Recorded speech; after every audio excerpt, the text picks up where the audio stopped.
ओम। क्रांति कुंज गुरुकुल में सभी का स्वागत है।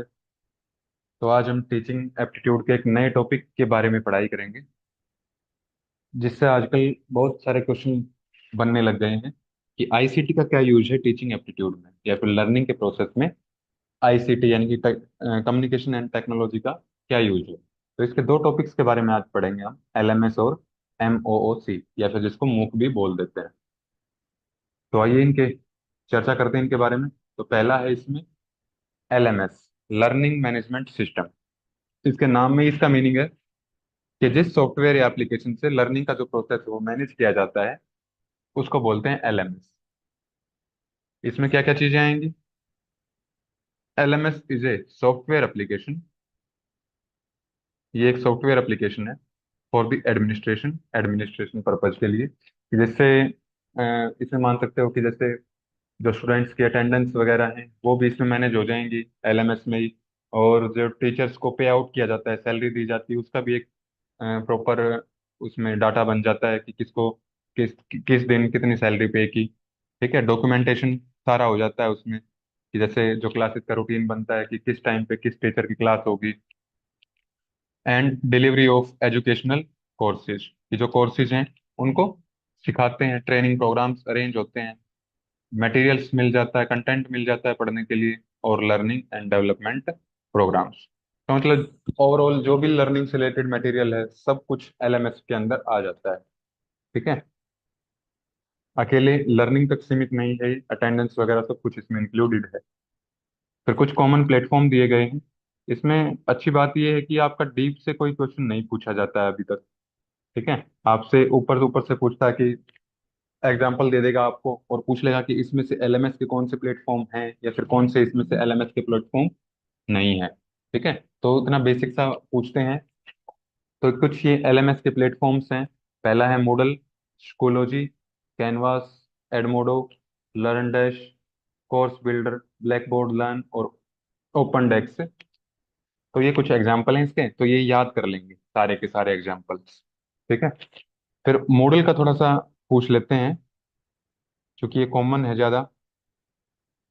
तो पहली चीज़ तो ये फ्री एप्लीकेशन है, फ्री सॉफ्टवेयर है और ओपन सोर्स सॉफ्टवेयर है ये। ठीक है, तो ये याद रखेंगे इसमें।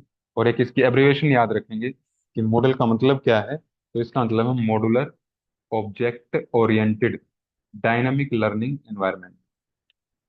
तो ये इंपॉर्टेंट है। जनवरी 2025 में ही इसका पीवाईक्यू पूछा गया है कि मॉडल की एब्रिविएशन क्या है। फिर इसके बाद आता है मूक। इसकी फुल फॉर्म क्या है, एब्रिविएशन क्या है इसकी? Massive open online courses. ठीक है, अब मैसिव का क्या मतलब है यहाँ पे?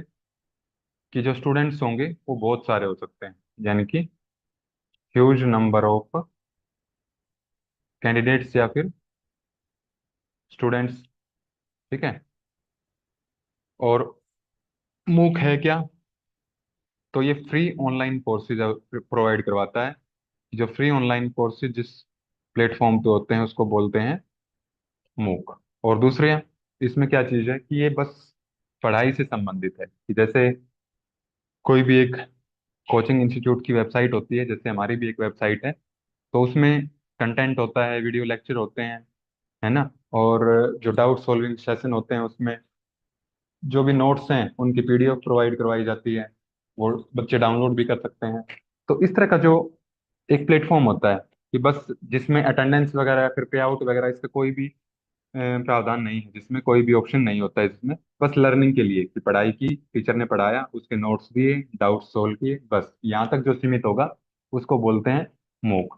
यानी कि इसमें आप एक चीज समझ सकते हैं कि जैसे मान लिया अगर वेन डायग्राम इसका बनाते हैं एलएमएस और मूक का, तो इसमें आप ऐसे बोल सकते हो कि एलएमएस एक थोड़ा सा बड़ा सर्कल है और उसका एक पार्ट मान सकते हो मूक को। कि एलएमएस में तो अटेंडेंस पे आउट सब कुछ आ गया, लेकिन उसी में एक लर्निंग भी होती है एलएमएस में भी, तो लर्निंग का पार्ट को मूक बोल देते हैं। ठीक है, फिर इसके फोर क्वाड्रेंट्स हैं। तो इन सब को याद कर लेंगे कि फोर क्वाड्रेंट्स कौन से हैं इसमें और किस में क्या होता है। तो पहला क्वाड्रेंट है इसमें ई ट्यूटोरियल, जिसमें आपको वीडियो लेक्चर्स वगैरह मिल जाएंगे। ठीक है, यानी कि वीडियो लेक्चर का जो पार्ट होगा वो क्वाड्रेंट फर्स्ट होगा। फिर है जो नोट्स प्रोवाइड करवाए जाते हैं वो क्वाड्रेंट 2 पार्ट में होता है इसका ई कंटेंट। फिर क्वाड्रेंट 3 में वेब रिसोर्सेज, कि जो भी आप उसमें रिसोर्सेज यूज करते हो वो क्वाड्रेंट 3 में आ जाएंगे। और फिर फोर्थ क्वाड्रेंट इसमें आ जाएगा आपका सेल्फ असेसमेंट, जो क्विज होंगी, मॉक टेस्ट होंगे, ठीक है, और जो डिस्कशन होगा, डिस्कशन फॉर्म होगा, बच्चों आपस में भी चैट कर सकते हैं, टीचर के साथ भी डाउट्स पूछ सकते हैं, तो वो सारा किस में आ जाएगा, क्वाड्रेंट 4 में। तो ये आपके दो लर्निंग सिस्टम थे, एलएमएस और मूक, जो कि आईसीटी के अंदर आते हैं और आपके टीचिंग में भी क्या होते हैं, यूज होते हैं। अब थोड़े से इसके पीवाईक्यू हैं, तो वो देख लेते हैं इसके। तो जनवरी 2025 में ही लेटेस्ट है आपका कि विच of the following is a free and open source software. Free और ओपन सोर्स सॉफ्टवेयर हमने एक ही डिस्कस किया है, और वो किया है मॉडल को। तो बहुत सिंपल क्वेश्चन है, तो ये पूछा गया था आपका अभी जो रिसेंट एग्जाम हुआ था उसमें। फिर से अगला क्वेश्चन आता है आपका, which of the following can be used as LMS to create and manage course content. कि इसमें से कौन से एलएमएस है जो क्रिएट और मैनेज करते हैं कोर्स के कंटेंट को। तो एक तो आपने देखा था कि इसमें मूडल एलएमएस के अंदर आता है। जूम के बारे में हमने कोई कुछ भी नहीं देखा है। एडमोडो भी इसमें आता है और कैनवास भी इसमें आता है, स्ट्रोपुल भी इसमें नहीं आता। तो ए, सी और डी, ये तीन एलएमएस के प्लेटफॉर्म्स थे जो हमने डिस्कस किए थे ऊपर। तो इसी तरह नाम पूछता है बस कि कौन सा एलएमएस के अंदर आता है और कौन सा नहीं आता, तो इनके नाम जरूर याद कर लेंगे। In which of the following method of teaching ICT support is implemented implied. कि जो आईसीटी का कौन सा मेथड है वो, जिसमें जो आईसीटी सपोर्ट, या फिर टीचिंग का कौन सा मेथड है जिसमें आईसीटी सपोर्ट लगता है। तो ये आपने एलएमएस और मूक दो किए हैं, इसमें से मूक इसमें दिया हुआ है, तो इसको हम टिक कर लेंगे। फिर इसके बाद मैच द कॉलम कि क्वाड्रेंट 1 में क्या आएगा, क्वाड्रेंट 2 में क्या आएगा, क्वाड्रेंट 3 में क्या आएगा और क्वाड्रेंट 4 में क्या आएगा। तो क्वाड्रेंट 1 में हमने देख लिया था कि आएगा आपका ई ट्यूटोरियल ही आएगा। क्वाड्रेंट सेकंड में आपका ई कंटेंट आएगा। और क्वाड्रेंट 3 में आपके वेब रिसोर्सेज आएंगे। और 4 में आपके सेल्फ असेसमेंट आएंगे। तो एक दूसरे के सामने ही लिखे हुए हैं, बहुत इजी क्वेश्चन दिया हुआ है ये। तो फर्स्ट ऑप्शन आपका इसमें करेक्ट हो जाएगा। फिर इसके बाद जून 2023 में पूछा गया था आपका ये कि एग्जाम्पल ऑफ एलएमएस, कि कौन से उदाहरण है इसमें। तो कहूट आपने कहीं भी नहीं देखा, कैनवास देखा, कैनवा नहीं देखा है, ठीक है, और मॉडल देखा है, पैडलेट भी नहीं था, तो बी और डी, तो ये दो इसमें ऑप्शन हो जाएंगे।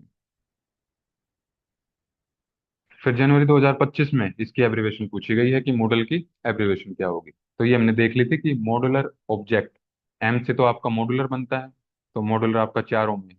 ओ से ऑब्जेक्ट बनता है, चारों में है। ओरिएंटेड बनता है ओ से, अगले ओ से, तो ये भी चारों में है। और डी से आपका डायनामिक बनता है, तो डायनामिक आपका एक में ही है, ठीक है। तो ये आपका सेकंड ऑप्शन ठीक हो जाएगा। तो ये इसके कुछ पीवाईक्यू थे। और मोर पीवाईक्यू के सेक्शन में जाके डिस्क्रिप्शन बॉक्स में जिसका लिंक है, आप और भी पीवाईक्यू इसके लगा सकते हैं। आज के लिए इतने रखते हैं।